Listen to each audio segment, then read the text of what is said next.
Good. Got it. Great, terrific. Okay. All right, so has everybody seen the film? Everyone, great. All right, then Okay, that's perfect. So I don't have to do a summarize it. Yeah. Um, so we're going to talk about the film, but we have, my daughter has been helping us like organize some stuff. And so she found something that I totally forgotten that I had written, which was a diary that I kept on my first trip to Czechoslovakia in 1987. And, you know, shortly thereafter, we came to do the filming, and this process went on for a long time to make the film. So I just wanted to read you a paragraph because it really kind of set the tone for the film and for what at least I was trying to deal with the film. So this is on June 3rd of 1987. There is a hole in Europe. She does not wish to speak of this. They do not wish to speak of this. A constant sense of something missing, a troubling presence of the ones who demand silence, not because they are gone, they are silent, but because they are here and they cannot understand. It is the thought of a sound, not the sound itself, the work required to be aware of ghosts. Mm. So I was kind of touched and remembering having written that from now like 25 years ago. So so with that as a start, I mean, you've all seen the film. Yeah, so let me just do a little short little thing. As you saw, I have a very complicated personal history, a complicated family history. And you know, when I met Alan and you know, we talked about all this, at some point he says, you know, we really should do a book. And we really should start interviewing people because people are going to get older and they're going to pass. And so I started interviewing my mother in 1982 on audio tape. And Merle is coming. Okay. Hopefully she is going to appear very soon. So I started interviewing my mother there she's gone again, in 1982. And then in 87, then Alan and I decided we should go to Czechoslovakia and we should start doing more interviews on tape of the survivors. And so we did. And this was our first trip. And as you heard, Alan read you a paragraph. No, since that was June 3rd, the massacre was June 10th. And so the anniversary is usually around June 10th. So Alan, I don't know if we'd had already been to the anniversary or not, or if you wrote this after the anniversary or before. But I think it's a very powerful statement. And yes, there is a hole in Europe. And actually there's even a bigger hole now. That is created. And I just also, and so we, in 82 to 87, and then in 92, or shortly before that, a friend of ours, Jackie Comforti, who's a filmmaker, said, this is such a great story, we should make a film. Alan and I had never made a film before. We're both photographers, visual artists. And we said, I thought, well, what's the big deal? You know, a film is just a lot of little pictures put together, like thousands of little pictures. How hard could it be? Well, you know, yeah, much more harder, much more expensive, involves many more people, and much more complicated. But since then, we've made several other films, as you know. So in 92, we went there and did, with a camera crew, and did the bulk of the filming. We came back. That was the 50th anniversary. That was the 50th anniversary in 92, 50th anniversary of the atrocity, which was 1942, and on June 10th. And every year there is a memorial at the site. Prior to the Velvet Revolution, every school child in Czechoslovakia was obliged to go to Lidice and was basically rammed, politically rammed in with a lot of basically propaganda and bullshit. They didn't really deal with the women who were the survivors. They didn't really deal that much with the atrocity. It was really an excuse for the Communist Party to spew out anti-imperialism and anti-America. And here we were, two Americans. And of course, we had some funny and great stories, about that. But anyhow, but when we came back in 1992, we kind of didn't do anything for 6 months. Everything kind of stayed in the can because all of us, including the director, including the cameraman, we were kind of like all in shock. Because we were doing 12, 14-hour days shooting and intense interviews. And let me interrupt just for a second. Our director had a philosophy of shooting that is problematic, which is you just go and shoot everything. So he really didn't have a plan. We didn't have a shooting script. We didn't know exactly what we were going to do. So as a result, he recorded some like 40 hours of videotape, which is not easy to condense down to an hour. And so we were overwhelmed. We were just overwhelmed with materials of great stories, amazing things, a lot that ended up on the cutting room floor, but the digital cutting room floor. And it was kind of overwhelming, but we should let people ask questions. Well, okay, but I just wanted to give a little bit of a background. First of all, Alan, it was not the digital cutting floor. It was before digital.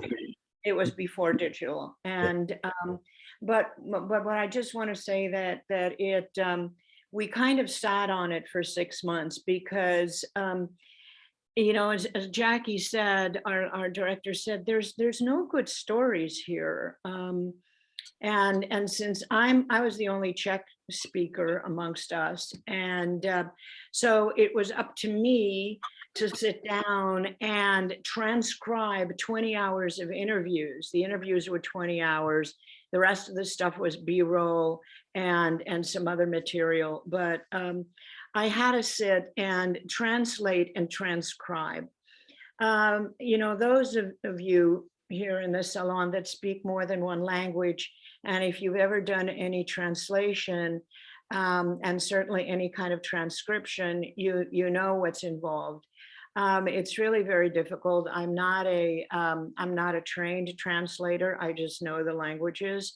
And I had to then, after 6 months or so, I kind of got the courage and the strength to start attacking this material. And then for the next 6 months, I basically took off work and I sat by my computer, and along with time codes and everything, I time coded everything, had to translate and transcribe everything. And as you saw in the film, there's a couple of difficult parts, especially when Maria Minaříková talks about her daughter Maruška being ripped from her arms. That's, I think it was always for me a very, very difficult thing to watch.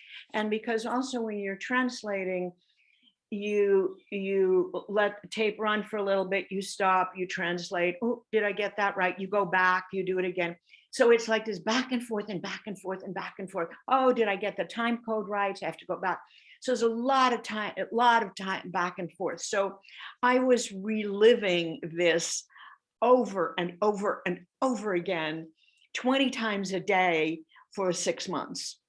And it kind of does something to your head a little bit. And thank God I was in therapy because it was a lot for me to process. I grew up with my mother's stories. I grew up with intense hatred for Germans. Big dislike towards the Russians, and of course now everybody knows why.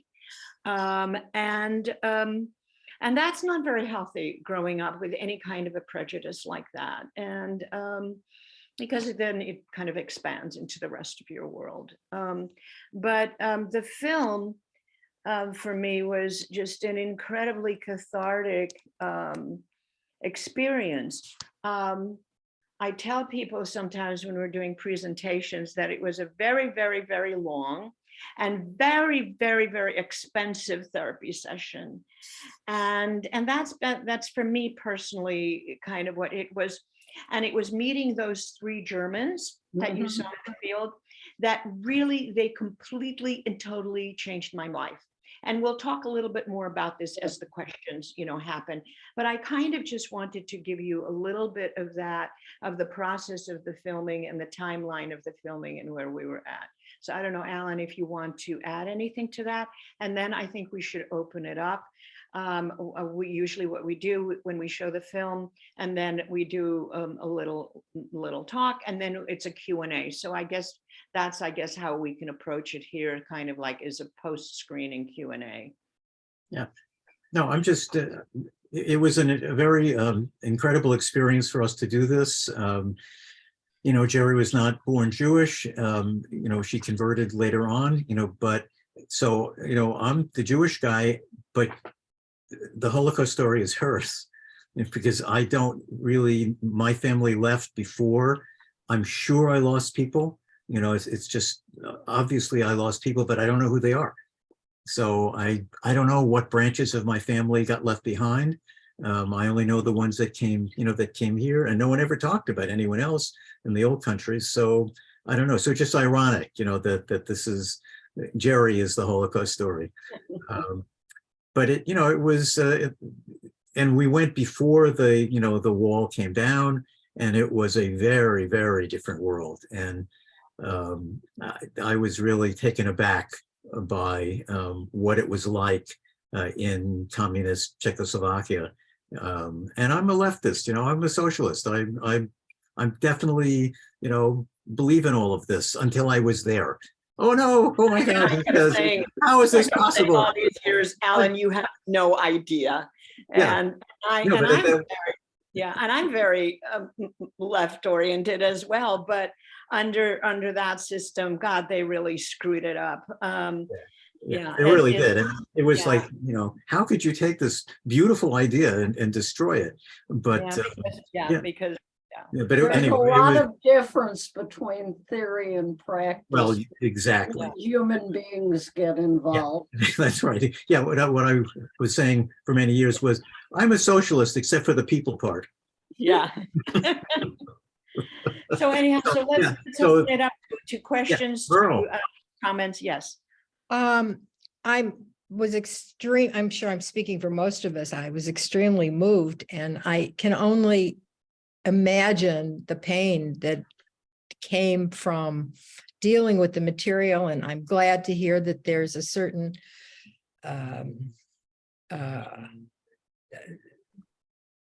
benefit to going through it and going past it. One of the most moving parts of the movie for me was the scene where your son was playing computer games. And after you came in and you had the conversation, and he said what he said about the Germans, and you said you knew you wanted to say something to him and you didn't know what to say. And I'm thinking, and this is my question, so he's now a generation removed from your mother, it's the grandson.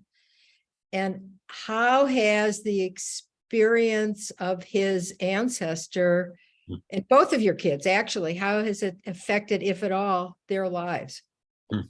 Oh, it totally has affected their lives. I mean, we tried, Alan and I spent a long time talking about this before we had children. I did not want to continue the hatred. I did not want to continue the anti anything. you know, we wanted to give our children a positive life experience as opposed to negative one. Um, and but we did, but you know, kids pick up on everything, right? And they, the thing is, we have to tell the story. They have to know their family history. They have to know where it all comes from. And so it kind of blew me away when I saw him playing Sim City and bombing Hamburg to bits. And then here I was the compassionate one saying, oh my God, but you're killing innocent people, innocent Germans. Oh, but they're all Germans, you know, like, oh, I said, oh shit, you know, what have I done here? It's going to start all over again. But we talked to him about that, and we were trying to be very open about it. And I don't think either of them do have that. However, Emma, I Yeah. think it's affected Emma a lot more than Max. Emma, here's the same gene pool, and we have two incredible children, but in totally opposite ends, right? And if those of us who have children, and if you have more than one child, you understand that, like, oh my God, how could these be siblings when they're so different?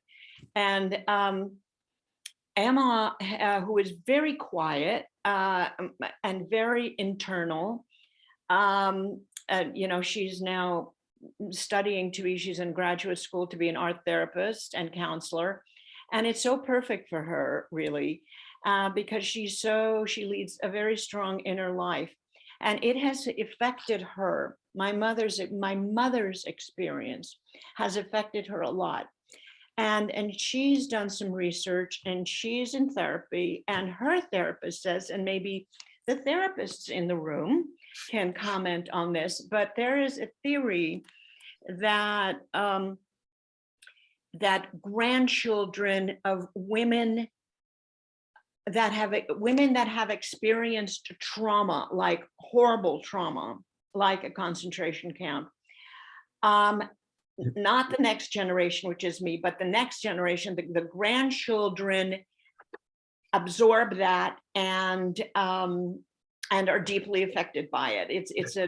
They were talking about a DNA gene thing, whatever, that's passed on. There's apparently some evidence that there is inherited trauma. That there's inherited trauma, and she feels very strongly that she has inherited trauma, and she's dealing with it, you know, in her own way, in her own therapy and in her own art. She just a couple of weeks ago actually did an amazing drawing. Who knew that she can draw? And she drew this amazing drawing, which she says was my mother's hand. And so it's an old person's hand, and she put like these wonderful spots that a lot of us have, and a young hand underneath, and they're holding hands. And it's just kind of like, it's like this, very simple, kind of like this, right?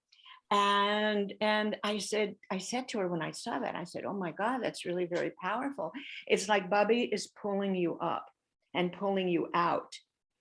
And I think that that's really amazing, because I feel that she's been kind of like in this trauma hole.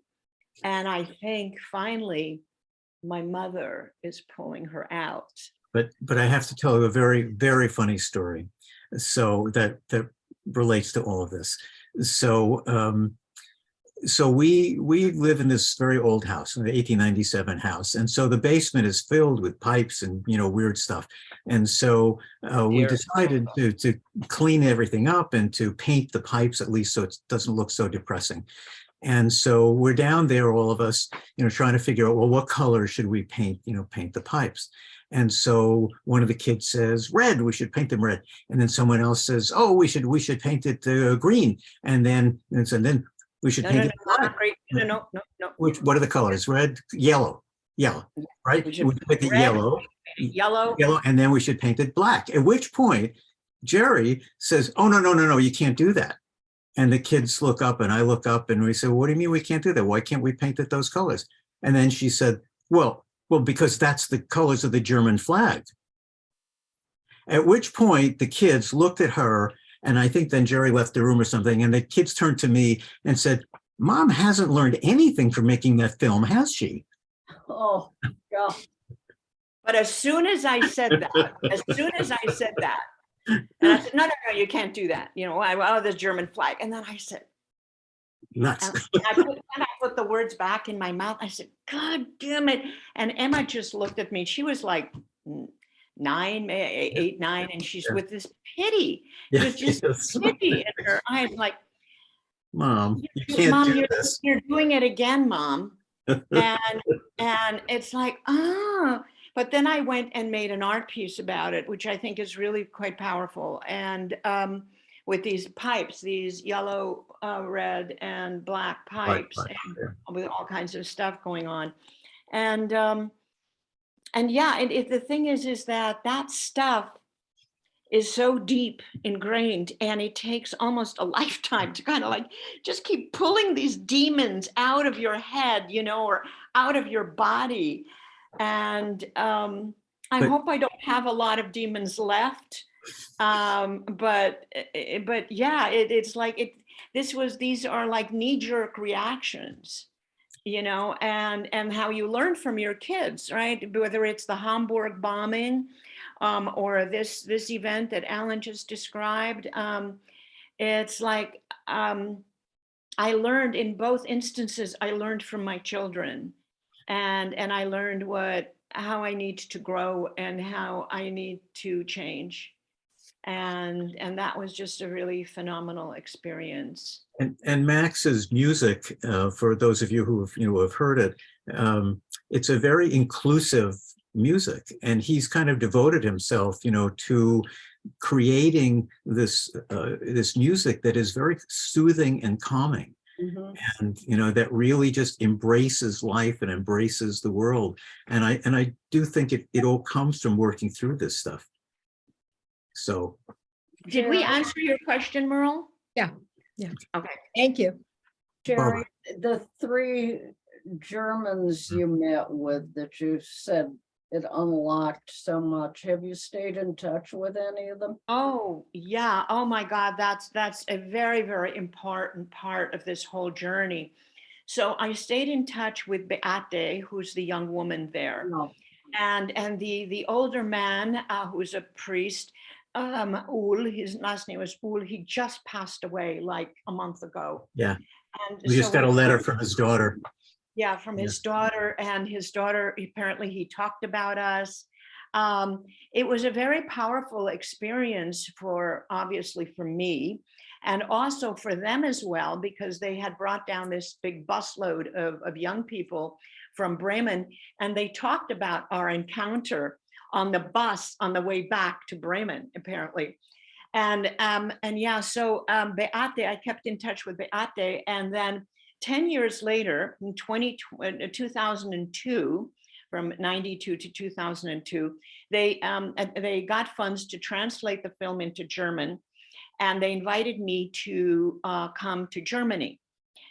And that's when, so in 92, when I encountered, I called them the 3 Germans in the field. When I counted the 3 Germans in the field, and I told them afterwards, I was kind of like on this blind rushing, I was this railroad locomotive tearing ass down this railroad track.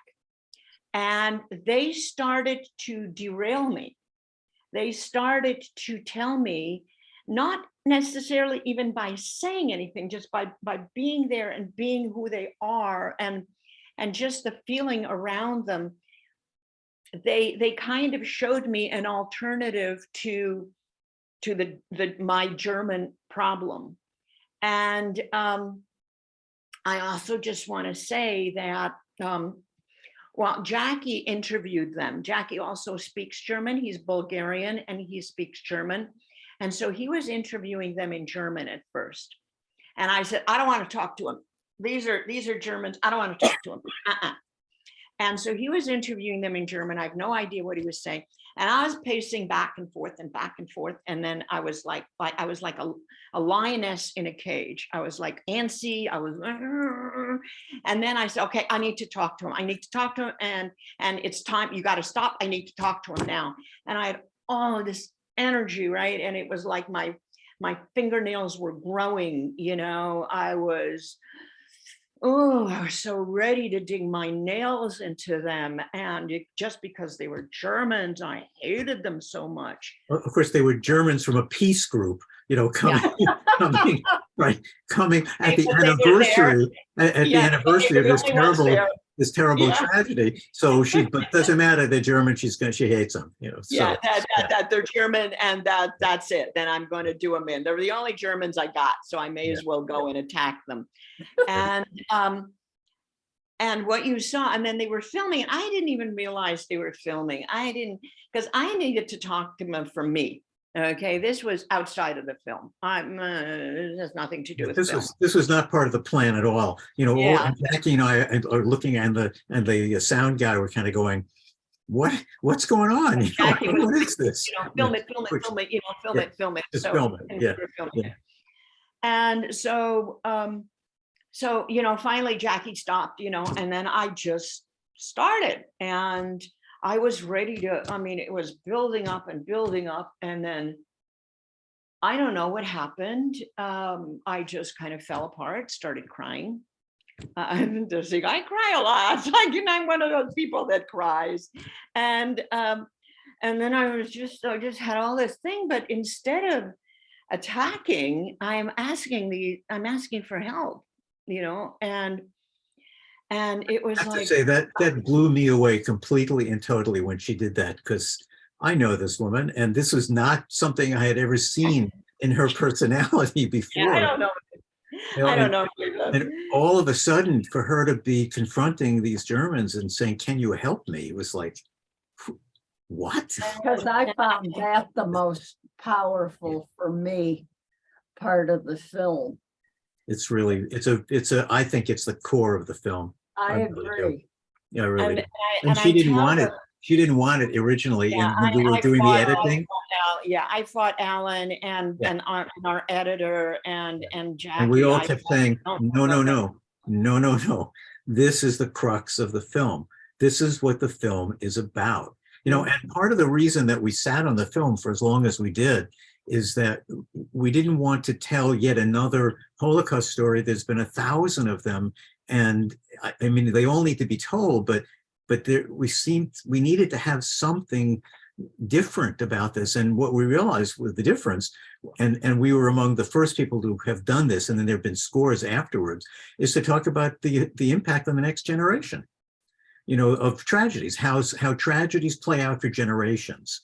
And we see this everywhere, but it took us a long time before we realized that's the story. It's not only the historical event, but it's the story, it's how it's interpreted, and how the stories are passed on from generation to generation, not always for a good purpose. Right. So, Did you all, I highly recommended the film, The Flat, which I've heard of that, but I have not seen it. it's astonishing. And About the conductor, the woman. Oh, and it's now 2022. She end. was saying something. Oh, I'm sorry, Barbara. no, it's just, it is a story about healing and about questions and about generations, in that the grandmother, and it's a documentary, Not the same movie. the grandmother and grandfather come from Berlin, I guess, and come to Palestine, because that's what it was then. And she passes away at a ripe old age, and her grandchildren are going through the remnants, and they're laughing. And there's the fox thing where the foxes are chewing each other. And then they come to a middle, and on one side it's got the swastika, and on the other it has the Star of David. And they had been very close friends in Germany with, it turned out to be the man who was Eichmann's boss. very interesting. The war is over. They go back and renew the friendship. Now, this is knowing everything that has happened. And the grandson, who's a filmmaker, takes his mother back to interview these people. And by the end of the film, there are more questions than started with, but I highly recommend this. What's the name The of it again? Flat, The Flat. The Flat, Flat. or in Hebrew, Hadira. I was going to ask the question, it's now the end of 2022, so where do we stand with Germans in Germany? In terms of me? Yes.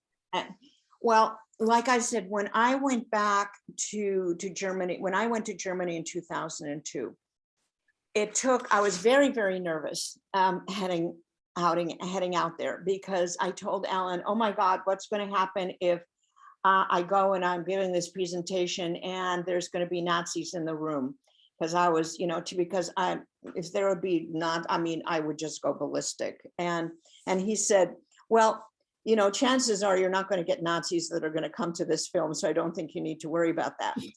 But in 2002, that going to Germany and being face to face with my enemies completely changed my life. And I found that, and I was writing emails home almost every day. And one of them and they were kind of like wondering what's going on, because all my emails were very complimentary towards the Germans. And my kids were going, what's with mom? What's going on? And I'm going to tell you about this one encounter, which completely was amazing. I had several amazing encounters, but one of them, probably the most poignant one, after a screening, a young man in his late 20s comes to me, very tall young man. And I remember, very tall, very skinny. And I was like looking up at him. I still remember. And he says, I don't know what to do.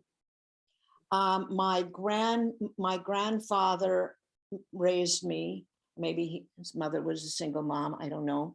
My grandfather raised me. I love my grandfather. And when he died, we went to the attic. We went to his home to clean out his home. And in the attic, we found a chest.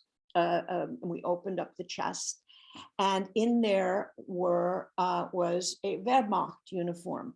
With swastika armbands and, the SS stuff. And he was devastated as a young German. And he says, I don't know what to do. I don't know if I should love my grandfather or hate him. And he was clearly shaken, and he was in tears. He was in tears. He was sobbing in front of me. And again, I don't know what happened, but I'm sure you all have had experiences when you're in a very powerful emotional situation and you just start talking, or things start happening and you don't really know how or why. And I took this young man's hand and I'm looking up at him and I'm saying, you can continue to love your grandfather, or you can continue not, or you cannot love your grandfather. That's up to you. But what I'm telling you is that this is his story. This is not your story. Meanwhile, at the same time, I'm having a kind of almost out of body experience. And I don't know if any of you have ever had this, but it's kind of an out of body experience when I'm up above watching myself having a conversation with this young man. And I'm thinking, what am I saying? This is not your story. Well, it's my mother's story is not my story. I was never in a concentration camp. I was never beaten by a guard, by a Nazi. I I never went hungry, starvation. I was never in forced labor. So what am I talking about? This is not my story, it's her story. And I'm telling, this is your grandfather's story. And this is, you have to know the history, because it's important to know the history, because it's important to know who you are and where you come from. And from what I can tell, you're a very fine young man that has some good morals, and that has a conscience, and that you think and you're compassionate. And I said, oftentimes I tell people, and I told him this, I tell in a presentation, I said, I'm the descendant of a victim, and y'all are descendants of the perpetrators, and we're the same coin. We're exactly the same coin. I'm on one side, you're on the other side, but we're both messed up. We're both made out of the same thing. We both have this inherited trauma. We have this inherited history. And what we have to do is, what do we do with this? And we have to move on. We have to know our history. There can be no lying. There can be no sweeping under the carpet. We have to know the absolute truth. And then it's a question of, how do you deal with the absolute truth? And the absolute truth is to confront it. You confront your demons. And that's what I feel like I've been doing ever since. I had to confront my demons. I had to go to Germany and face my enemies and realize they're not enemies at all. They're human beings, and especially the newer generation. They didn't, just like, we don't have anything to do with slavery. We weren't slave owners. Yes, we know that slavery existed in this country, and we have to come to terms with that. And how do we deal with that? How do we deal with the atrocities of what the first Europeans did when they came here? So it's kind of like a similar thing. And and after I talked to him, and I hope that my words meant something to him. And then I hope that he is on a path of healing, because you can't heal. I was sick. I was damaged. I was bleeding, and I have to heal. And the film, and the 3 Germans in the field, and the experience of going back to Germany, that's what made me heal and made me move on. And then, And I don't have that hatred anymore. That stopped completely in 2002. and then we had the opportunity to go back again, I guess, 10 years Another 10 after years. that, 10 years after that, because the same group from Bremen invited both of us, to come and screen the film in Bremen. And we screened it at the town hall, the Bremen City Hall, where we met this, Father Ernst Uhl, who was there. We screened it at this center in Bremen. And then we went to Berlin, and as a Jew, I did not in any way, shape, or form ever want to go to Germany. Like, are you kidding me? I'm not going to Germany. And I was so impressed. I'd move there in a minute. Berlin was great. It was absolutely astonishing. And the people were amazing. And in almost every street corner, there's some kind of a memorial or a statement or something to let you know what happened in that place. It was really quite transformative for me, to be in Germany. So yeah, so how are we dealing with in 2022 with Germany? How do we feel about Germany? Not so bad, Let me just say this to you. Yeah. Berlin is not Germany. It's a good portion of Germany, but it isn't Germany. Yes. That's true. I will share a story with you. What year did we go there? 3 years ago. 3 years ago. So we went to Germany. We hadn't been there. I hadn't been there since the reunification. We had been there before. I mean, not in that part of Germany. We had been to Munich in West Germany, but not in East Germany or Berlin. And it was a great place, as you say. The city, for those of you who have not been there, has a population just larger than Chicago. It's about 2-3 million, somewhere between 2.5-3 million people. However, the land area is 3 times the size. So it's actually full of wonderfully large parks. And it is, as they call Chicago, a city of neighborhoods. This is certainly a city of neighborhoods. And so we decided one day that we were going to take a tour to Dresden. Because the city has fame, and they have a museum there and a cathedral, and also there's an opera company that's really sort of out in left field. So we decided to go to Dresden, and we took a tour, a bus tour. And the first part of the bus was quite a large bus. The front part of the bus was English-speaking tour guides. And people will attest to this, Berlin is a very cosmopolitan city. English really is the second language there, because they have a lot of people there from Central Europe, but also the Middle East. They have people there from Japan and China and all the common and other parts of Europe, Spain and France.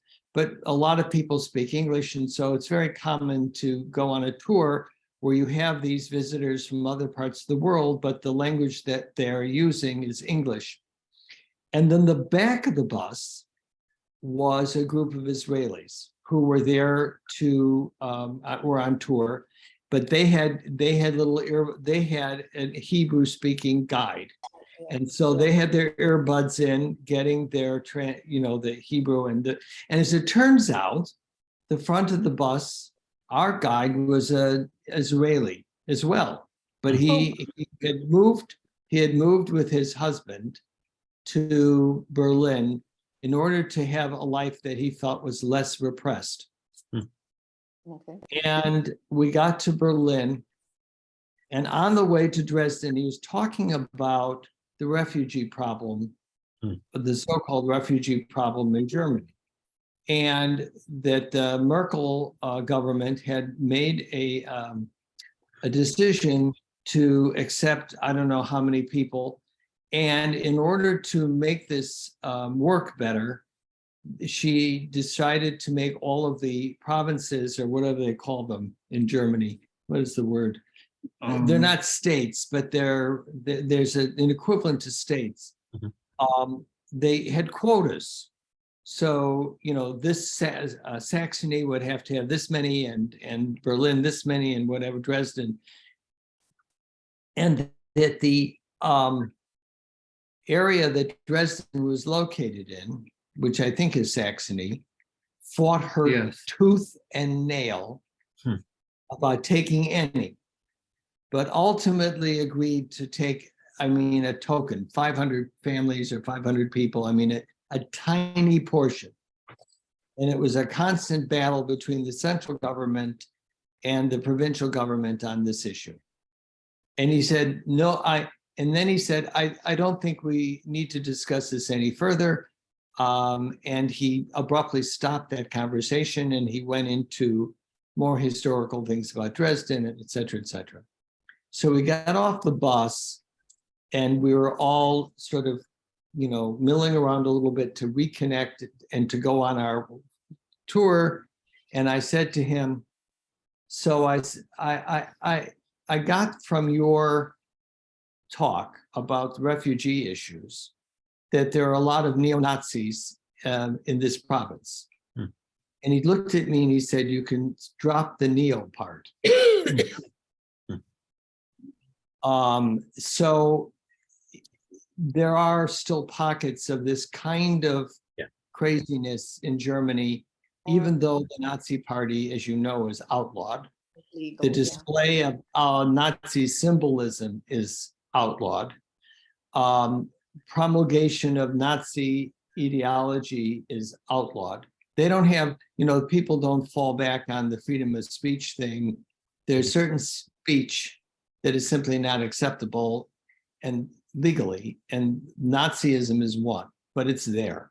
So the thing that I agree, in Berlin, it was very impressive to see those little golden the paving stone, things in the pavement. Yeah. For those of you who haven't seen them, they're basically markers for people who were arrested and deported to concentration camps or death camps. and they're pretty explicit. They'll say, here lived, Herr Schmidt and his 3 children. And on September 17th, 1941, they were arrested and deported to Auschwitz, where they were murdered. I Yeah. mean, they don't gloss over the language. No, they say murdered. Yeah. They'll say, and where they were murdered. And then there's the Topography of Terror Museum. Yeah. That's amazing. To be the most amazing place in the world. Yeah. And I would say that every single Magna person ought to be required to go through there, Mega. because what it shows is how a democracy was destroyed Kills itself. by these forces, and how, I mean, one of the issues, of course, mentioned there is the Holocaust, but really the scope of the museum is much broader, because it deals with the actual political control and takeover of Germany, and the subversion of its institutions like the judiciary and the bureaucracy, and how the Nazis were able to do this to forward their policies, one of which was the Holocaust. But in fact, by the time the Holocaust rolled around, there was, concentration camps where, political opponents were, the demonization of the communists, on and on and on and on.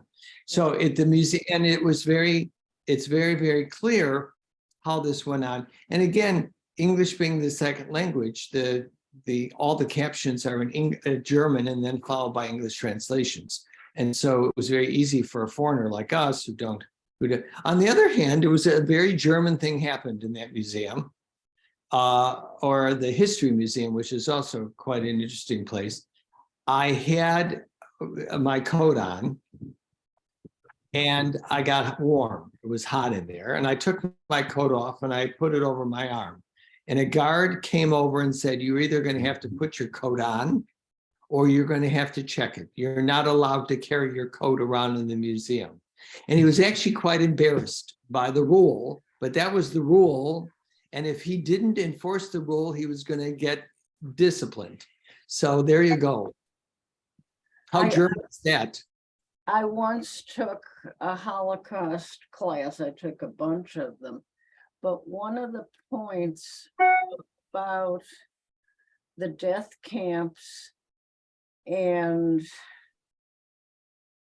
the terror and the murder is it was state sponsored. It wasn't just hatred, but it was the instrument of the government. And yeah. This reminds me also how different the Germans are than the Japanese. Mm. You don't hear a Japanese setting up a topography of terror militarism museum, or even suggesting that they did anything wrong during the entire time that they were destroying China before we even got into the war. Right. The rape of Nanking didn't take place. The massacres in Shanghai and all of the atrocities didn't take place. The camp that they set up, which they did medical experiments that would make Dr. Mengele blush, that they did. They didn't. I know it was at all. but what the Japanese did, and with their prisoners of war, how they treated their prisoners of war, it was very different. How they treated prisoners, they were And yet, they to this day, you can't get them to say that they had done anything wrong. This is just whatever. Well, they were following the emperor, and Yep. it's that's why they had the kamikazes. But in fact, that was the emperor. If you know the political system there, by the time Hirohito became emperor, there was no direct imperial rule. He was essentially a rubber stamp. Now, I'm not saying if he had had personal courage, he might have been able to affect things, and he did at the end. But there they had no choice.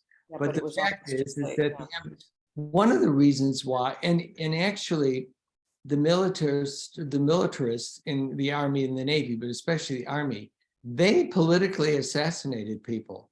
There were political figures in Japan in the 1920s and 30s we're talking about politicians who attempted to get them off this pathway. And when they were murdered in their homes, Wow. literally by samurai coming in and making sausage out of them. It would have taken a lot of political acumen and a lot of personal courage on the part of the emperor to have actually diverted this. Now, whether he was Plus, possible. it was a feudal society, which plays into following orders. Actually, if they had even had curtailed a bit of their ambition, they would have succeeded, because they didn't have to attack they were pushing the envelope too far. If they had just been satisfied with the parts of China that they had already conquered in the middle of 1930s, it's clear to me that the United States would have backed off. And why do they attack America? I mean, because we were. No, what happened was this. I believe. Now, I'm not a historian, so we had squeezed off because of their continued military aggression. They were kicking the French out of Indochina and the British out of Malaysia. Mm-hmm. And they were seizing the oil fields in those areas. We cut their oil off. Right. And we got their scrap metal off in an effort to try to force them to stop what they were doing at that stage. And they were looking for resources. And they decided, that this was a last-ditch effort to perhaps force they misjudged the US psyche. They thought that if they crippled the fleet, that we would sue for peace and come to an agreement with them. Business is business. They also had diminishing resources.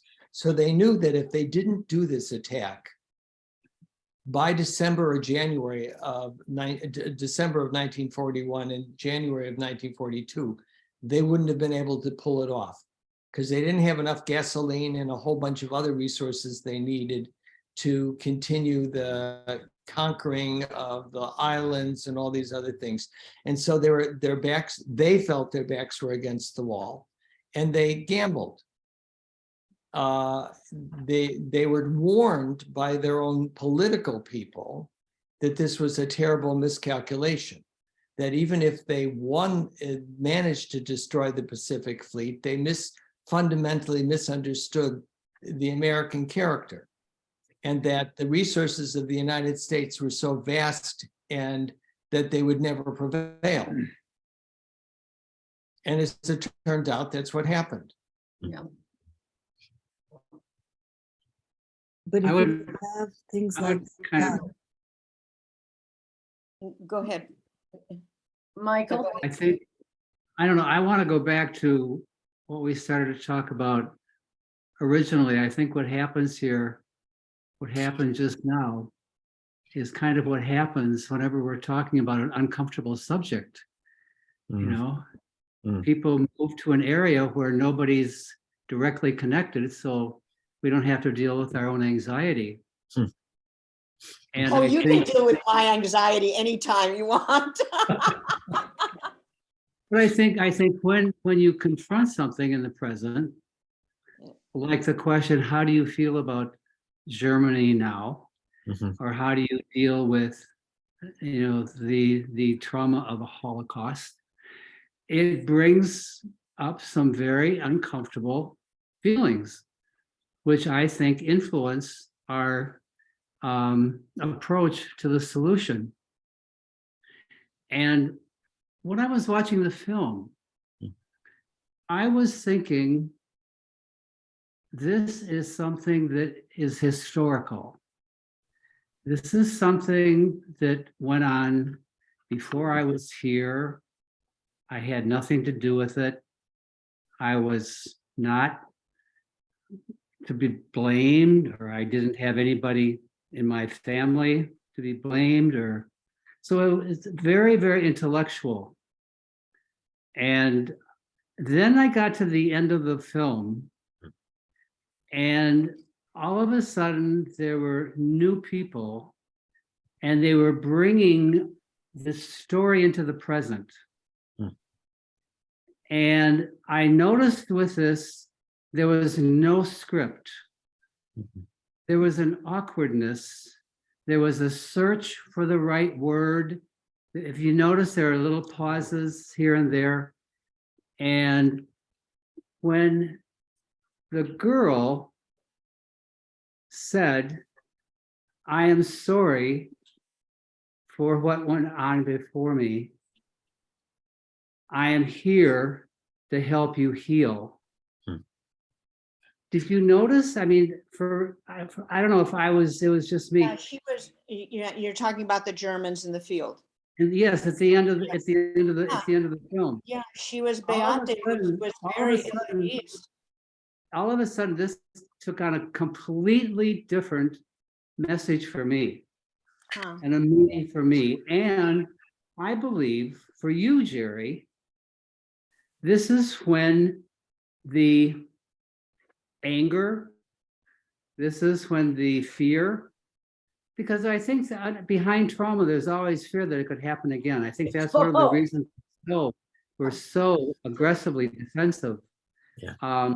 But it was also a question for you, is how do you deal with that here when it's being offered to you now? How do you, and you found the strength, instead of withdrawing and turning around and walking away, say, no, I'm gonna keep my anger, I'm gonna keep my hatred. You turned around and you shook her hand. Yeah. I was so proud of you. That was for me, for me, this was how you deal. This is exactly how, and it's how we deal with those emotional trauma, for a lack of a better word, because unless we can express them and make them part of our present and not be afraid of them anymore, then we're never going to heal. And you did, you did a very courageous act, and I think that is in the present. You acted and you began to build a bridge Yes, to a exactly. new future, Yeah, future. Exactly. I really feel it. I mean, you can see it even, and if you would watch, I mean, you saw obviously a short edited version, but we're talking about maybe a 45-minute conversation that I had with them, right? So Yeah. if you would watch the raw footage from the beginning Yeah. to the end, and even if you see like my body language, I'm like so wound up, I'm stiff. I'm clenched, my teeth are clenched, and then I'm attacking, and so she's kind of Very pulling back defensive. a little bit, and Ernst Wool, they're kind of, these are gentle people, they're in the Bremen Peace Group. They're kind of like all pulling back, and I'm kind of going forward, and they're pulling back, and so it's in the raw footage, you can really see that. That's really very evident, and it's interesting you picked up on that. No, that- it comes out and very clear. slowly by talking to me, you can see my shoulders start going down. I'm not hyperventilating. I'm the tension starts going out of my face, and in them as well. In the beginning, it's like, I don't quite know what to do with this crazy woman, and then they also start, because we're dialoguing. Right. I'm not attacking anymore. There's no script. And there's no I'm script. not- yeah, Exactly. This is yeah, new, there's- this is new territory. Yeah.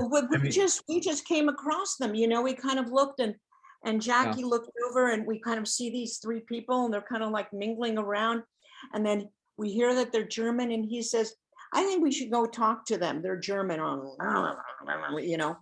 And I'm so That was- grateful that was he He did was that. very prescient to see that, because that is the crux of your film. It is the crux of the film. Absolutely, And absolutely. What happened in that scene Yeah. really talks about healing directly, and you see it. Yeah. Not only talk about it, but you see it. the other thing for me, you know, Can I yeah, just if I finish can, my thought, Alan? Can I all right, just let me just finish my thought? Go So ahead. so what you were saying here is that so as gradually, as we're dialoguing and they're making me feel better, they're basically, I tell them, you threw a blanket of peace over me. I had no choice but to respond in a peaceful manner Mhm. after that, in a sense. And I ended You up did. shaking You did. their hand. You Well, not did. in the beginning, like but in the end, in that towards the end, because I realized towards the end of the conversation, I realized what they had done to me. They had derailed me, and I felt like I had the inkling of maybe there's a peaceful solution to this for me. Okay, Mhm. for me. Mhm. And so I was so grateful to them for their response and their non-aggression Mhm. that I mean, I just wanted to, hug everybody. It was so interesting that, but um, don't sell yourself short, you know, because when you were saying that they threw a blanket of peace over you and you had no choice. Oh, yes, you had a choice. Yeah. You had a choice. Yes. And that's what Michael is saying, that you had a choice, you know, and you chose to embrace this. You could have Yep. very easily chosen to just say, thank you very much, you know, and then dealt with it on your own or not at all, you know, later on. But instead, in that moment, you were right there. I'm going to keep my anger. I'm going to Yes. be angry for the rest of my life. I'm not going to let you in. That's right. That's right. You could have done that very, that's probably the norm. That's Jerry, I think what you did is not the norm. So, I'm curious because in listening to everybody here, including you, something was already stirring in you that permitted you to make peace. You know, you were feeling the anger, the hatred, but something was happening that you could receive. And I'm wondering if you know what that is. I think I was prime. I guess I was ready for this to happen. I didn't know it at the time. That's why I say this was a long therapy session. Yeah, I didn't know, that this was going to happen. You don't know, right? You jump into, a den of lions and you don't know what's going to happen. And, and I, when I say that I had no choice, I mean, by that, I mean, I was ready to not have a choice. Did you know what I mean? I was, I guess by making the film, I guess I was so, I realized that, and having my children, I realized the horrific effect that my mother's stories had on me, and that the trauma that it had on me, and I didn't want to live with this trauma anymore. I didn't want to live with the anger anymore. But it's so hard to get rid of stuff that you've been living with all your life, and they there was just this extraordinary feeling in that field, in that moment. I mean, And that there were 3 Germans, part of a peace movement in the field at a point that you're in the field making a film. I mean, there's a synchronicity to Mhm. this that I find beyond powerful. Mhm. You know, and we were standing right where the men were murdered. We were standing right there.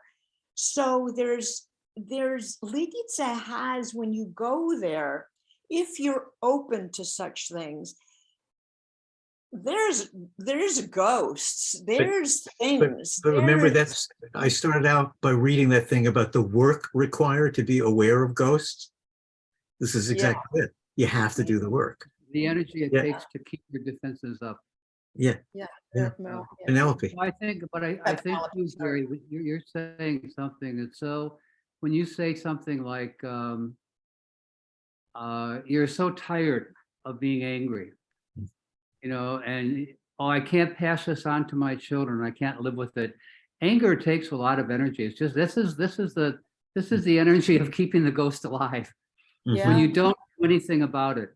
So what And- I'm thinking of, following on what Barbara was saying, I'm thinking there was some incredible luck as well, in that as I watched that scene, which I agree with everyone was absolutely the crux of the film, I was struck by you, as you described yourself, Jerry.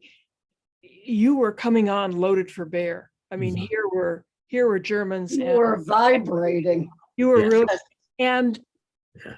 their response, particularly the younger man, Yeah. was so completely non-defensive. It was so, I mean, it was a very unusual response for a human being who's under attack. Yeah. Yeah. And that you can, you know, you could have encountered Germans who didn't respond that way. Mhm.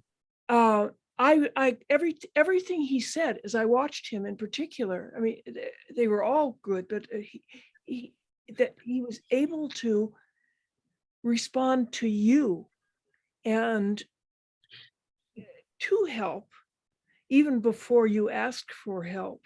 Yeah. It's just, I've rarely seen a person behave that way in my life. So He- I think you had some luck in there too, of that these were the Germans, that Yeah. these three You Germans happen to encounter it. were so The fact that they were peace lovers had something to do with it, I think. Yeah, I Yes, would. yes, so, but yeah. it was I would also, think so. it's also a skill. It's also a skill of, I mean, peace lovers is great, but I Was know, it but teacher? I want to say this about luck, because I have learned that usually what most people consider luck is someone not wanting to take responsibility for having created conditions Hmm. for something to happen. Mhm. So when it comes to luck, usually, and my grandpa would go along with me on this, Penelope, so I've got a pretty strong expert behind me. He said, luck is usually a residual of skill. Hmm. And if you look carefully, you are going to find a series of events, no matter how tenuously related, that have led to the ultimate outcome. Hmm. And here, I think the person that I would say I would give total responsibility for bringing together those conditions that allowed a person to accept the guilt and go on and say, I didn't do anything, but I am here. I'm representing the people who did, and I love you. Yeah. We can do something together. Opens the door for Jerry. Whoever Yes. saw those people standing over in the field and said, wait a minute, we're not alone here. There are some other people here.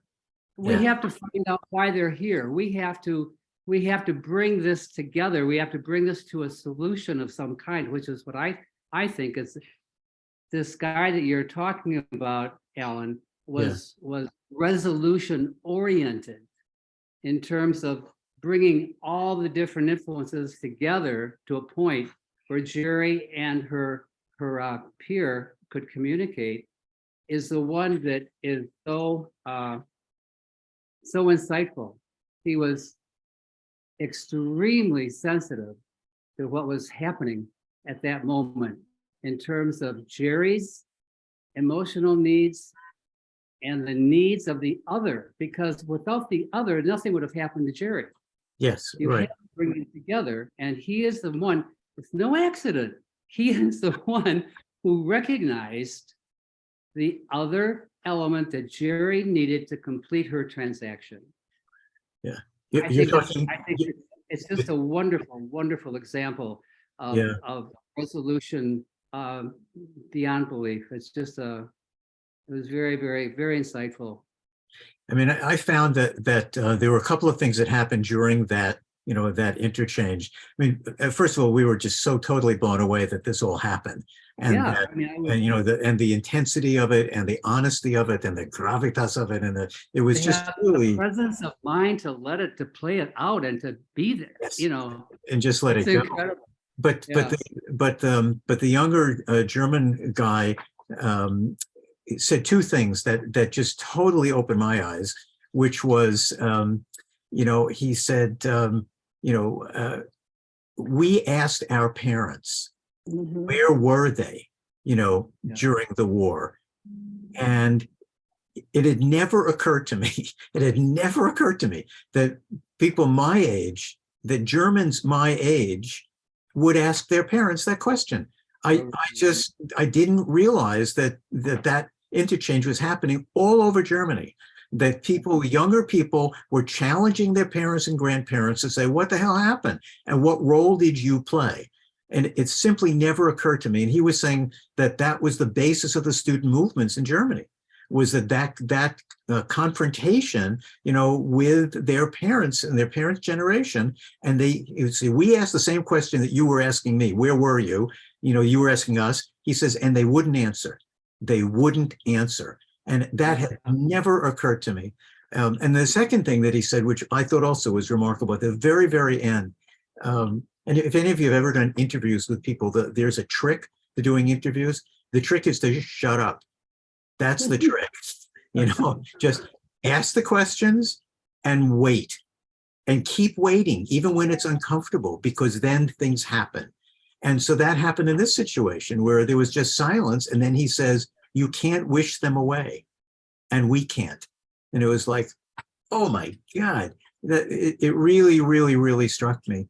The other thing that's interesting is that our director is a very troubled guy. And he was unbelievably difficult to work with. I mean, just unnecessarily difficult to work with, very egotistical, wanting to control everything. But in this case, you're absolutely right. He sensed that this was crucial, and we all followed along. And then again, because there was no script and there was nothing worked out at all, in this particular case, his philosophy was spot on, which is just let things unfold. Let's just see what's going to happen. And what happened was the crux of the film. And it was really funny that Jerry, we had these big fights about editing this. And she's saying, no, that was personal. And we said, no, honey, you don't understand. This movie is personal. That's the point of the movie, is that it's personal. We're not doing a historical, documentary. That's not the point. What we're talking about is, what does this mean? And what is it? What are the implications for future generations? And whenever we screen this film, people, the discussions are amazing, just like this is. The discussions are amazing because people draw to victims of child abuse. They talk about people that disappeared in Guatemala. They relate it to the Arab-Israeli conflicts, to anything where the Turks and the Armenians, where anything where your forefathers fought, and then how the stories have been passed on from generation to generation, and you are still mad. So it's unfortunately a universal story, and I think that the kind of reaction, that kind of incentive of the Germans in the field and Jerry's reaction to it, if there were more of those kinds of meetings, maybe the world would be better. You have to talk to your enemies. I mean, except for this country, there's no fucking way I'm going to ever talk to a Trumper. That's it. But can we talk to a Trumper? I mean, I'm sorry, I just got to put that out there, but I'm not talking about it anymore. I get very, very my mouth just is a potty mouth when I deal with that. But anyhow, no, but there has to be a dialogue, there has to be a dialogue. The Israelis and the Arabs need to sit down as our wonderful English lady says, and have a spot of tea, and discuss it over a pot of tea. She was incredible. And Swingler. And Swingler. Oh, Yeah. Who was she? How did she? I mean, she was. Oh, and again, we came And across she her. she wasn't just English. It was such a plummy accent. Oh, yes. Yeah. Who the hell Yeah. was she? And then when she came out with with those words, it was great. Who is that person? I know her name, Anne Swingler, but what is she? How did she was married to a I don't know if he was a lord or a member of parliament, but he was part of the political apparatus in England, and she formed the Lead Say Shall Live committee, after this, after the atrocity. So she was one of the people that was drumming up support, for Czechoslovakia, in England. And then I guess we ran into her at the memorial. And I don't remember if anyone introduced us, or we just kind of said, "Oh, who are you with that hat?" I don't know. I don't remember how this came about, but she was amazing. She's absolutely great. Did it occur to her to do these things? Yeah. I'm sorry, I couldn't hear you. Can't hear you. Well, I must say, Alan knows. I didn't watch the whole film. Out. Because it was, I don't think I could take that trauma. I think I told you that before. Yes. Not before anyway. Yeah. But I have a question for this English woman when you mention it. Yeah. Her to talk to Indians who her country has been atrocious with. No, I mean, that was not. I mean, yes, it's ironic. Here is this sympathetic Indian, English woman talking about basically being good and kind and all that, but meanwhile, Britain did horrible things in India. And so, whether she was involved with any kind of a anti-colonialist movement, I have no idea. I really don't know. The only reason I ask is, I think I told you, I will eventually watch this when I have the mental wherewithal to sit and watch all this. Right now I couldn't. But I found it very strange that why is it that, my parents were alive when, well, my parents are alive. My grandparents were alive when things happened in India. Yeah. Most Indians don't deal with that. We never talk about, but I grew up in Bengal where they had 1 million people killed. Yeah. To have food siphoned off by Churchill. Yeah. Support the war effort in World War II. But we never, it doesn't even occur to me. I don't look at British people and think twice about them. Most likely, I don't care about them. It never occurs to me to be angry with them. And I think most of India that don't really sit there, bang heads about it. So I just found that strange from my Indian point of view. We absolutely dismiss these people who have, by all sense and purpose, been rather atrocious. And I don't think that, I don't know how to. Who are you dismissing? I'm missing the point here. I'm sorry, when I see this, like if you talk about atrocities, because I couldn't watch after the first 9 minutes when I saw this woman crying, that in the middle of the night at 2:00, somebody came, watched, kicked the door open, separated her from her husband, took the husband away. She would never watch it. And she was weeping that for 50 years, she comes and brings flowers to her children's grave. I stopped. I couldn't watch beyond that. That kind of trauma, I can't imagine living with for years on end. And I just simply couldn't watch that trauma now for me. And when I watch all this, and I think it's really important that other people see all this to see what we're capable of. But what struck me right now is when I didn't see this English woman talking about have a spot of tea. Yeah. And I just found the hypocrisy. Have a spot of tea with who your Lord probably sat and butchered in another country that you pilfered. I find this rather strange. And at the same time, when you see that Philippines was part of America all through, right up to the end of World War II. Atrocities went on there, and because of supply chain, America turned the other way because that was part of US. The Japanese bombed and butchered in Philippines, knowing full well we didn't step up to help them. We never mention all this, and I'm just learning from what I'm hearing in here. that Berlin has these signs up saying this is where our history did this atrocious things. Yeah. We have such huge atrocities we've done recently. Most of the time until recently, I didn't even know that we ruled Philippines. We allowed them to be butchered for years. And the only reason we gave them up at the end is it would have been costly for the America to give them, what do you call it, repartition money? That's the only reason. Reparations. Separation. Reparations. That's one of the main reasons we let them have their own independence at the end. And that's around the time that we, World War II was over. We have all these history that we don't sit there and acknowledge ourselves. Oh, yeah, there's a lot. We have, every nation has hundreds of skeletons in their closet. And, even when we, in this country, America stands for democracy and, fairness and all that. Well, we know that that's. No, I love we- America and I had great faith in Americans in the voting. So I'm glad that came out to be. So I think those are all great. But I'm surprised because I didn't know this about Berlin. When I went there, I didn't notice any of that. Mm. And I think it's very strong. There is strength. And for them to admit this is all, and probably because of the language is so straight up, they will say we murdered. They don't sugarcoat it. I don't think That's the language right. allows for it. Yeah. Right. But it's yeah, not- Yeah, it's not just in Berlin, it's in other towns as well, mostly in the West, we were talking about before. But what I love what Germany has done is it's come to terms with its history. And it's faced its demons, right? And how they do it? They've done it through art projects, which is really pretty amazing. And I've often said, when we were in Germany showing the film, I said, if only America could come to terms with the atrocities that this country has done to the indigenous native population, the first Europeans that came over, what we did to the native peoples in this country, what we did during slavery, we have never, ever really come to terms with that. We only recently apologized to the Japanese when what we did in the internment camps. It takes, governments need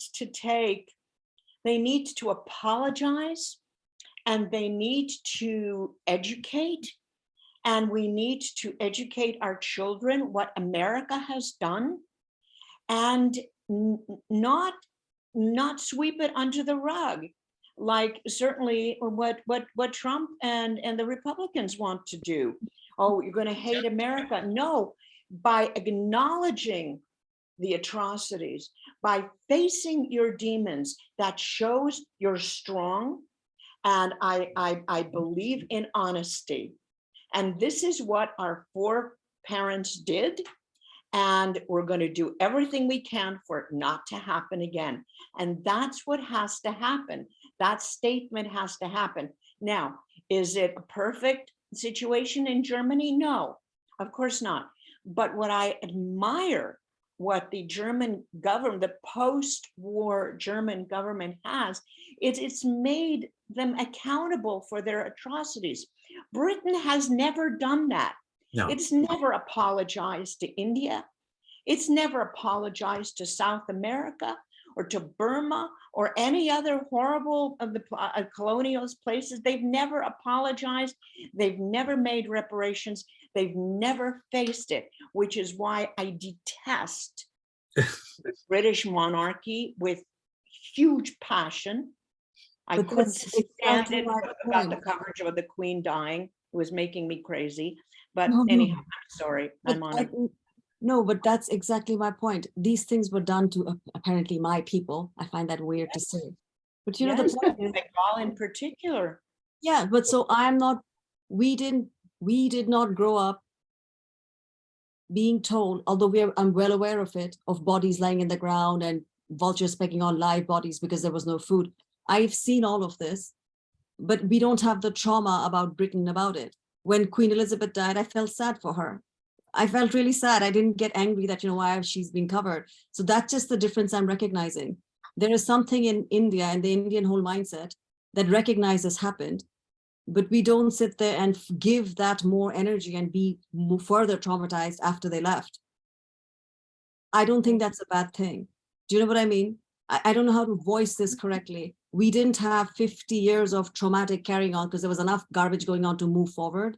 Maybe that helped me. I don't think it would make my life richer, thinking, oh my God, some dead old asshole, white British fuck sat there and abused one of my cousin's uncle's donkey. How is that going to help me? Yes, you did that.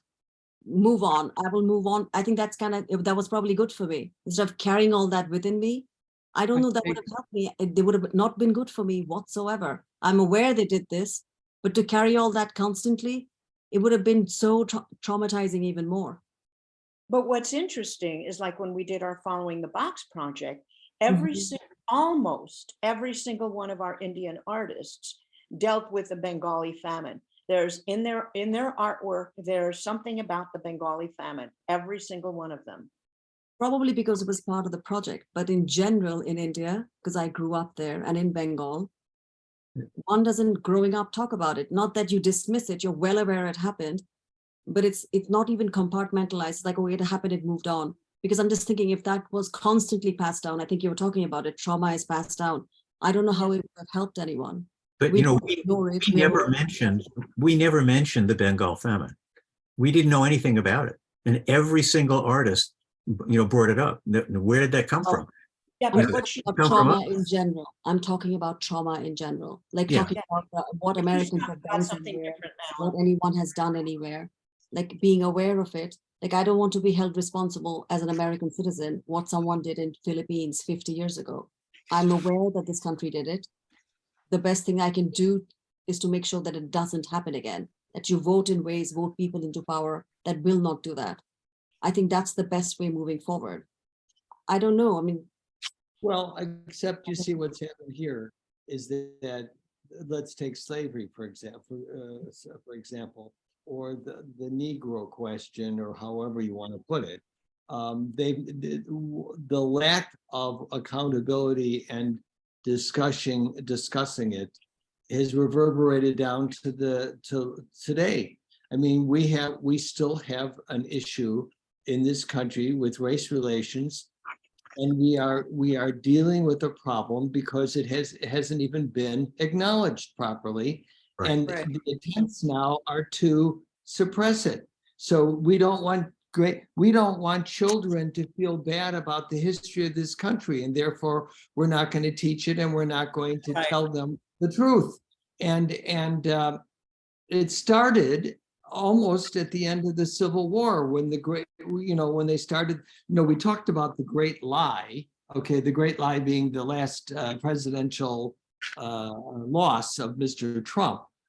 Actually, the Great Lie could be taken back to the Revolutionary War, but let's pull it forward to 1865 and the revision of the history of the Civil War, labeled as the lost cause.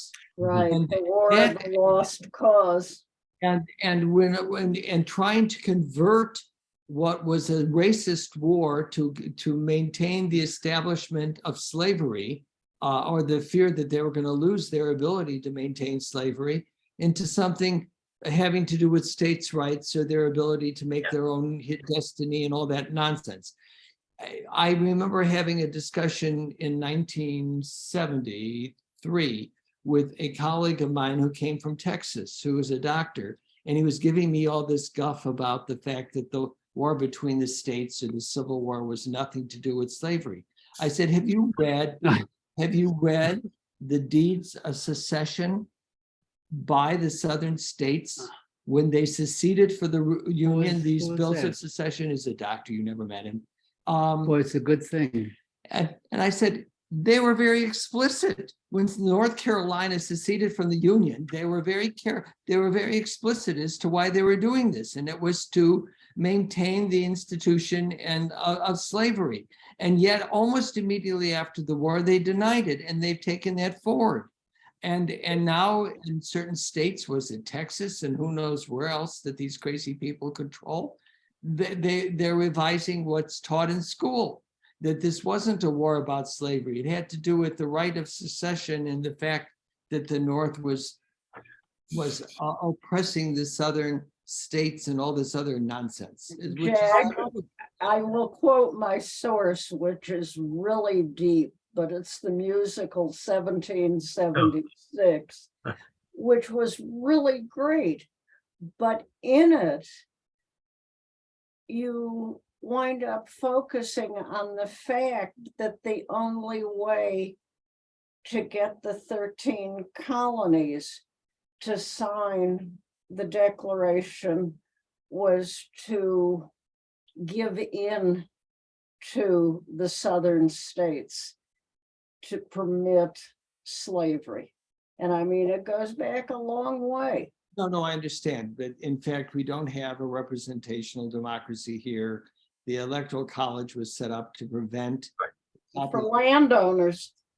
And on and on and on. So, I mean, but you have to recognize that this is what's happened. And especially with this issue of race relations in this country, which will never be resolved until we all agree about the origins of it. And then you had, of course, once that occurred, the legal and more methodology of suppressing the blacks, which has again continued now to the 21st century with voter suppression laws and all this other nonsense that's going on. But Shoma, if I could just get back to what you were talking about the maintaining this kind of hatred. I mean, Priya, our daughter-in-law, has a visceral hatred for the British. And just, it's very, very strong with her and her family, how she grew up. I mean, she talks about it a lot. And she's not the only Indian person whom we know who has that kind of reaction. So, you know, and then you're talking about not carrying this kind of hatred. Well, there's also the Hindu and Muslim, you know, animosity. Where does that come from? And how come it keeps on building and building and building? So I think there's a lot of things that are in our past that if not dealt with, it's like a cancer. It just keeps on growing and growing and getting worse and worse. I understand and recognize all of this. All I'm saying is, I think it's wonderful to acknowledge what has happened in the past.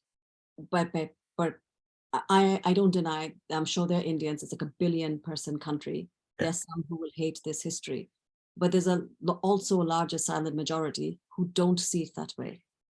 This last Wednesday or whatever the heck it was, Thursday, I think I went to the CSO. I took my uncle, who happens to be my friend's father, who's Muslim, right? Jack, I told you. There are many Muslims and Hindus who get along just perfectly fine, regardless of this overarching message. All I was saying about this country is, yes, I think it's very important to acknowledge the atrocities that slavery started and continued, but to blanket page and say every white person needs to pay for it, I think it's wrong, because not everybody behave that way. Because I've had recently white men who I'm friends with say, what do I know? I'm a white guy, almost apologetically. I find all of that ridiculous. I find all of that off-putting and not helpful whatsoever. Like for me, like I have a friend, Jerry, he's like, oh, you know, I'm a white guy speaking. I'm like, no kidding. Like, you know, I don't know if he's gonna apologize to me for being white, for being a male, being whatever. I mean, those are not helpful under any circumstance whatsoever. 100%. 100%. Yeah. That's the pendulum swinging in too far in the other direction.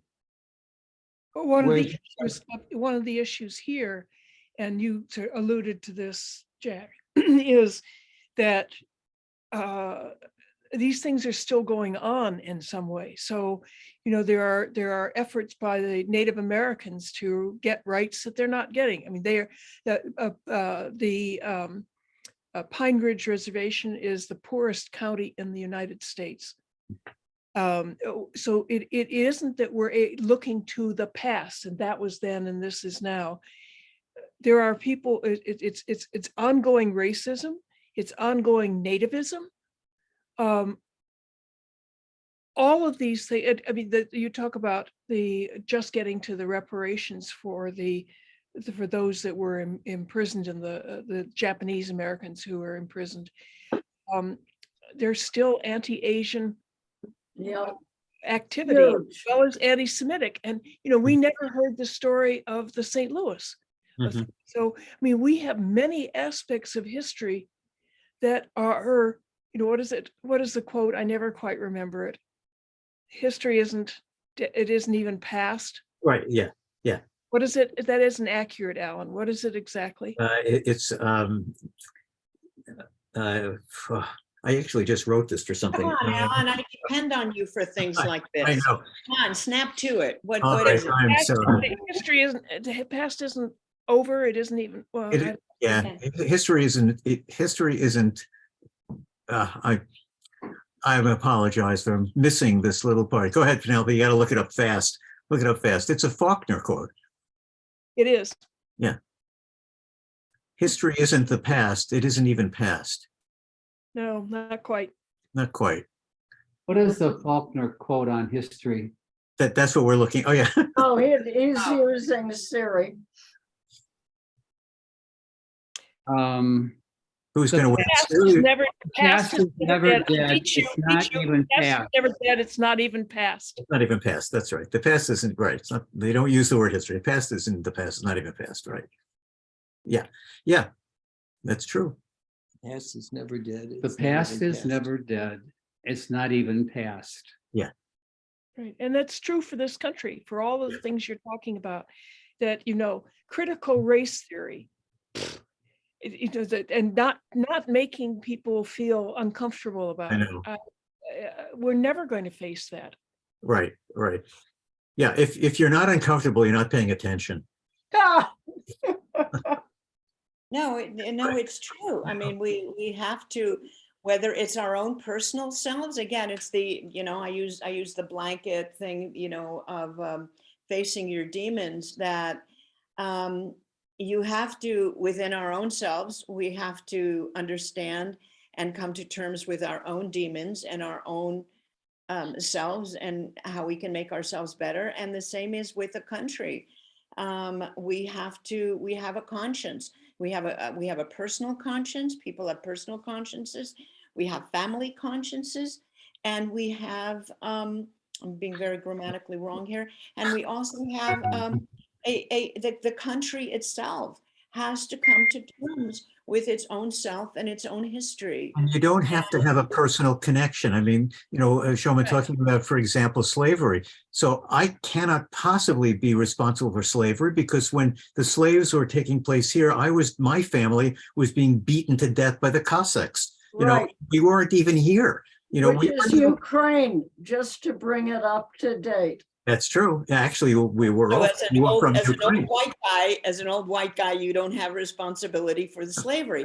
But But but living in this country as white people, Yeah. we have to be sensitive to what went on in this country and the repercussions of slavery and how the racism and neo-slavery continues. you don't have to feel guilty about something there's That no you do. possible way that you can feel guilty. But what you can do is look at the totality of the situation and try to figure out, where do we go from here?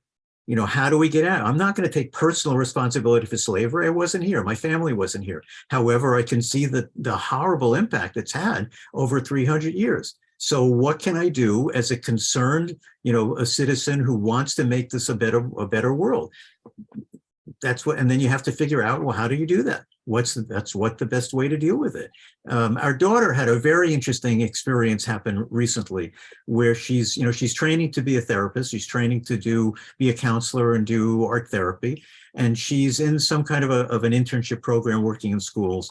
And so they had a bunch of people coming from different places. And there was a very, very, very angry African-American guy in training to be a therapist. Right. Yeah, but he was. I'm sorry, who was just speaking?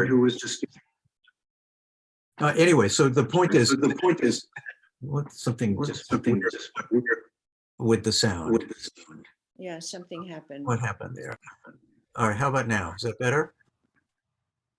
That's Yeah, better. I think we can all hear Something you. happened.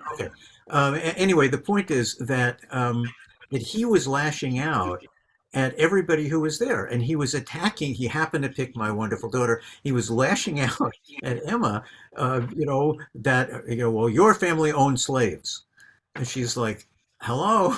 No, my family didn't own slaves.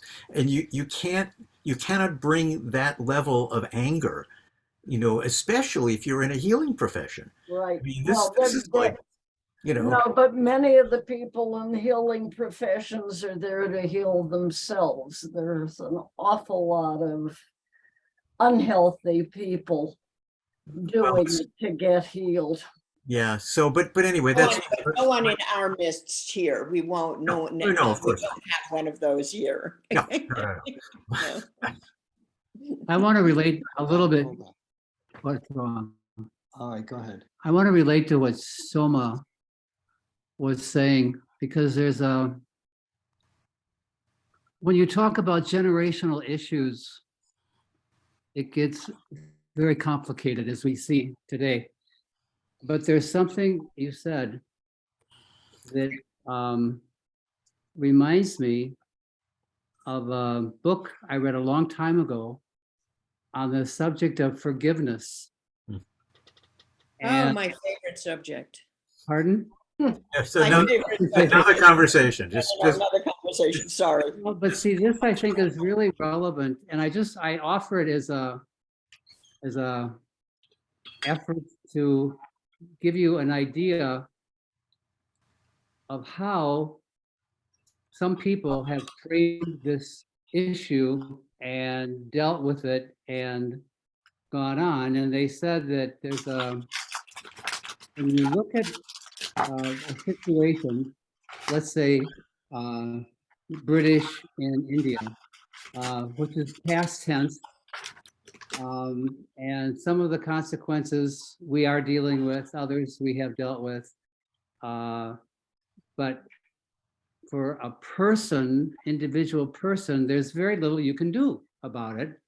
So the process of forgiveness is very, very clever, I think, because it takes everything that has happened in the past and allows you to say, I forgive you for what you've done,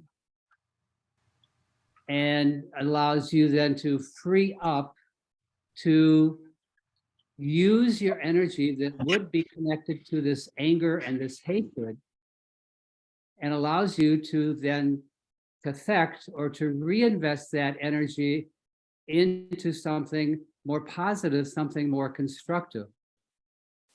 And I think it's a brilliant strategy, because it puts a person exactly where they need to be in terms of an active role in society, doing things that will build a better society, and not letting the past determine the shape of the future. I think it's a wonderful, but when it comes to forgiveness, and this, Jerry, you probably are familiar with the forgiveness. When you say you're forgiving the British for what they've done, what's also important is that you can say, I forgive myself for buying into any of this, or for being a part of it in the present by, letting this go on. There's a very important personal part that's got to be in the process of letting go, forgiving, so that you can then take your energy and reinvest it into something more socially constructive, and something using what you've learned from your past experience to build a better future. It's a brilliant theory. And it kind of says, when you were saying that, Shoma, I thought, in a way, you've forgiven. You're acting as if you're forgiven, and you're saying that this is I don't something. even consider them. If there's no question of forgiveness, they just simply don't come into my lifespan. You know what I mean?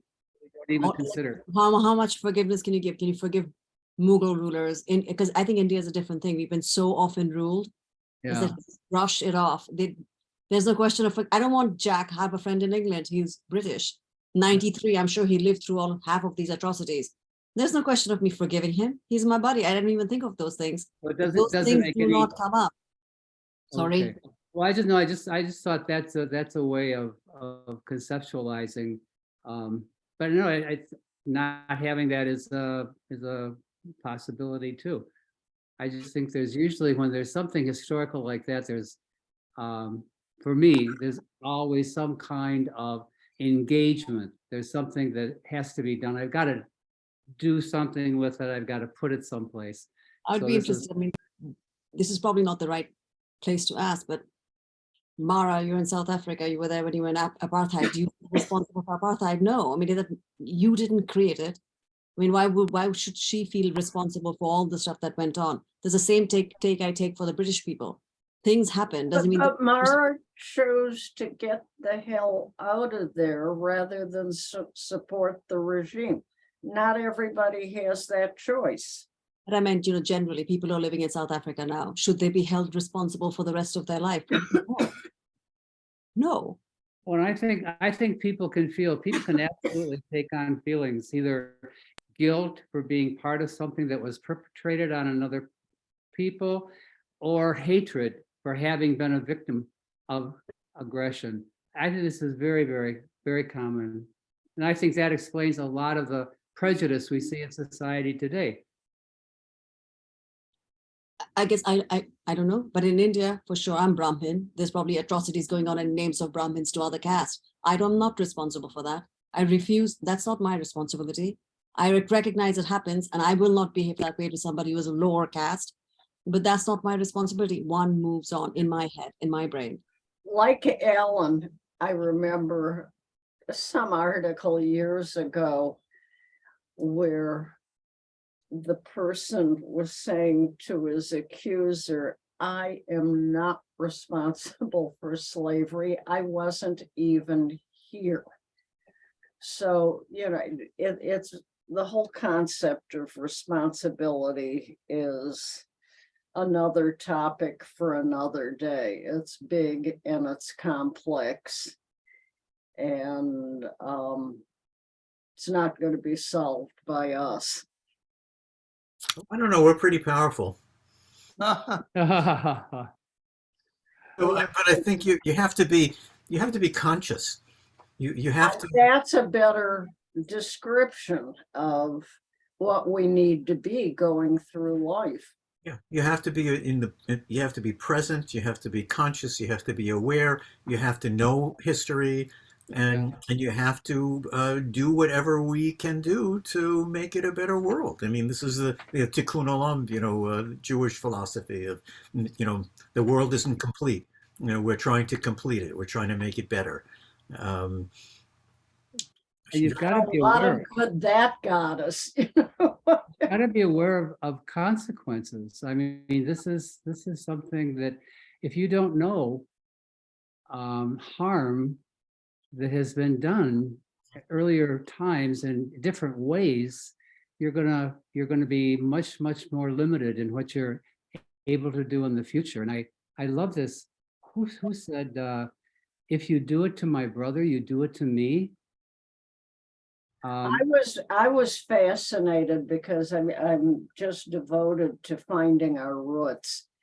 And to me, slavery is something I read about. And then one day they had on Donna Brazil, and we're going through of all the documents, and some young woman in her family was literally sold down the river. The girl didn't have a name even. She was a slave owned by X. And watching Donna Brazil just break down and sob for what this young woman's life was the first time I connected with African Americans' connection to slavery. I mean, I was aware of it as history, but I was never aware of it emotionally. Michael, I have to address what you had said about forgiveness. Maybe, well, I'm very solipsistic. I can only work on my own little section. So when you had talked about forgiveness, I think that's a very, very important thing, because it's like a muscle. Do I forgive someone who cuts me off? First, when I'm in a rush, somebody cuts me off, not to get angry, forgive. It lets me practice, because then what happens is somebody who has wronged me, especially if they're somebody I loved, even if it's a family member, it takes tremendous courage to forgive that person. And I keep thinking that's like, because Alan just said tikkun olam, it's healing from within. Do I have the courage to forgive someone who I love, who has hurt me deeply? Because if I don't do that, I will not have the strength to sit there and then look within further and forgive myself for all the times that I've hurt somebody that I have loved. Those things are so personal. Those to me are much, much, much more valuable to work on than this larger issue, because I can't control that. So I think this Well, issue of usually forgiveness is so powerful, but on an I'm- individual level. I'm talking about exactly that, because you cannot approach the larger without having going through the more intimate, the more personal. Completely inside. It's completely inside, absolutely. And I think that's why the theory itself is sometimes underestimated in terms of power, because people look at forgiveness like in a, like in a Christian sense. I forgive you for having sinned against this abstract God. When it comes down to is really what you are how you're dealing with your own emotions.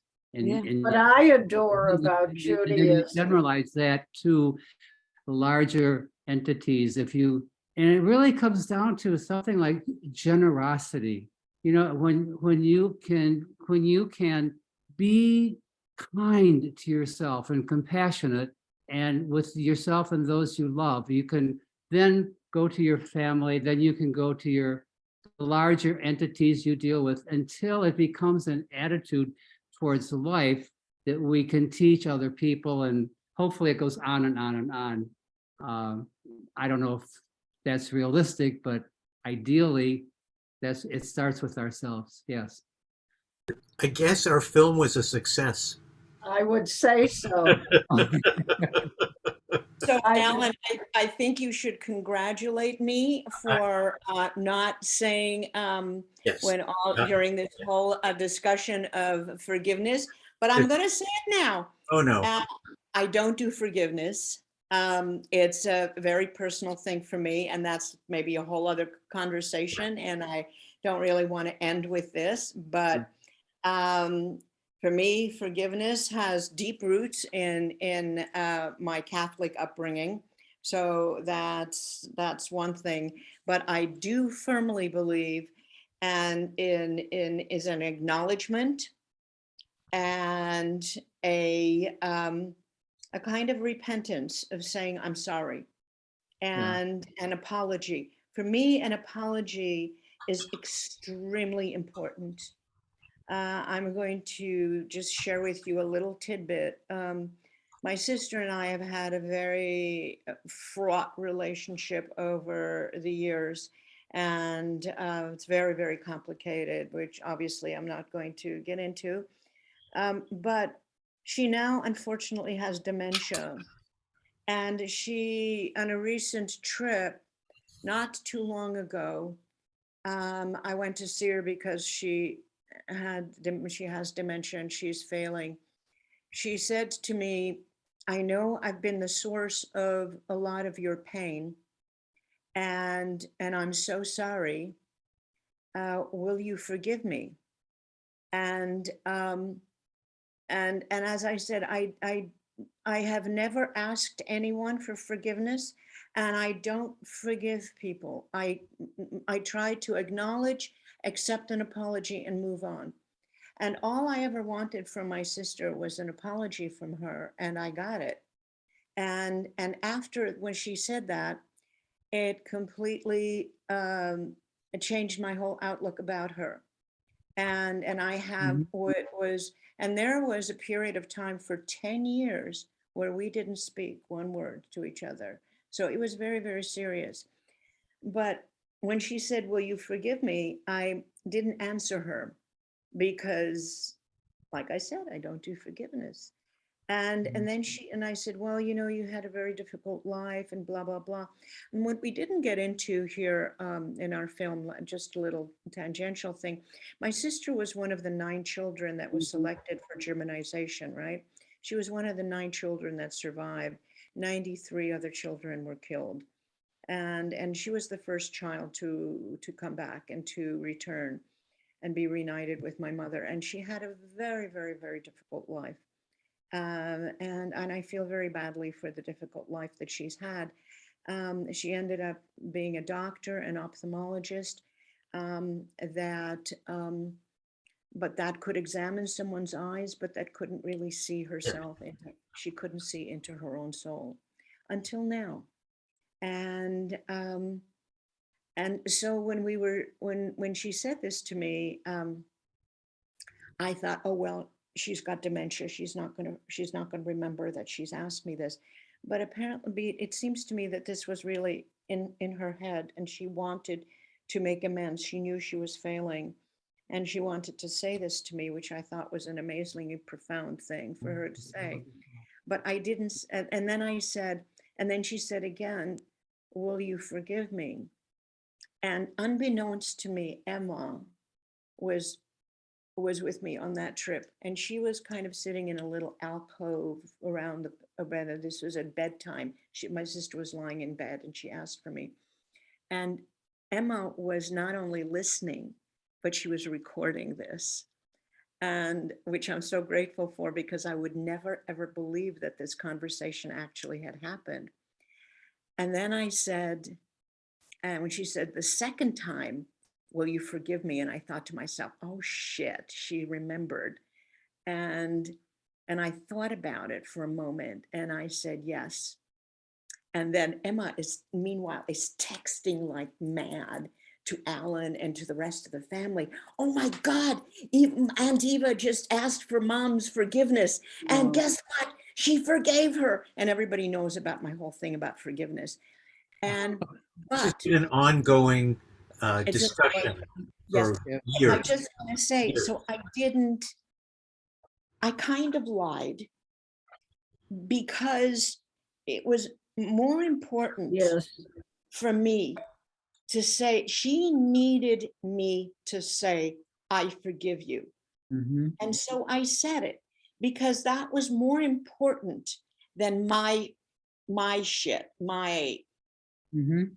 mishigas, my stuff that I'm dealing with. That- It was that- more important for her to hear that. That goes back to the point Michael was making earlier about it's really a matter of generosity. Mhm. Yes. Yeah, right. maybe, I was being Because I generous to her. think, Jerry, whether you know it or not, my dear, you're very generous and very courageous. And when you reached out to accept that girl's hand in Germany, you were saying, what were you saying? You were extending a hand of friendship. You weren't, your fist wasn't doubled up. You weren't Yeah. fighting her. You were open to new relationships. Yeah.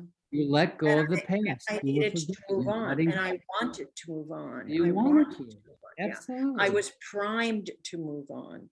Yeah, And, it's all about. and just like my sister was finally primed to admit what she had done, some very cruel things to me. And she finally was able to admit that. And for me, that's phenomenal courage. Yeah. And I admire her for saying that. And I'm incredibly grateful, because now she can die, I can die, and I'm at peace with her Yeah. about that. But Yeah. it's, again, maybe comes to a question of semantics. I can't stand the word forgiveness. And again, it probably has to do with my Catholic upbringing, because every single week I went and I'm down on my knees in Oh, front of this strange man. I'm on my knees, for Christ's sake, so to As it speak. were. As it were. And I say, I oh, think that's true. I said think that's bad true. words to my friends. Oh, I disobeyed my mother. What does a 10-year-old or a 5-year-old or an Right. 8-year-old have? What sins am I committing? And meanwhile, it's been drummed into me that I'm a sinner. I'm a bad person. And Yeah. I'm born with original sin, and so anyhow, it's a whole other conversation, but I just kind of felt I needed to say this in terms of Thank you. forgiveness, because I have not forgiven the Germans. I can't. It's if anyone's going to do the forgiving, it has to be my mother. No German has ever done anything to me, really, personally, but it was the nation that destroyed my family. And so what do I do with that? How do I move forward with that? And I don't want to live my entire life, for the rest of my life, hating a group of people, and especially now, since the Nazis are all dead. And No. so why Except am for I the- hating this group of Except for the new ones. For the new ones. Yeah. Well, I, I've met one of the new ones in 1964. yeah, there's new But ones. They're absolutely there. Now you will, now you will They're understand everywhere. what we did. Now you will understand why we did what we did to the Jews. This in response to our race riots Yeah. that were happening at the time. And no, so they still, he was in a good and university. He was probably in a very responsible role after university. So, I mean, but with the question I'm thinking of, you and Alan have done something to, you've made an effort not to pass this hatred on to your children. Right. And that may be something, you've made me think it's a different kind of issue, more familial than such a big thing as the Holocaust. But my parents told me that they had vowed that they were not going to do unto me what had been done to them by their parents. And in fact, I'm named Penelope because no one in the family on either side was named Penelope. So it was, even though my grandmother promised her pearls if a grandchild was named after her, they intentionally named me for no one in the family and did this. But so I'm thinking, so you've made an effort not to pass this on to your children. And that's a very good first step for it. I'm wondering how long this is part of the human psyche to have this feeling about it. I know I've read that the newer, younger generation is about to put aside the taking responsibility for what has happened. Taking responsibility is not the right word. For all the emphasis on knowing what has happened in the past, in their immediate past, but their grandfathers and great grandfathers did. I don't know how long this goes on. We have not ended the repercussions of slavery.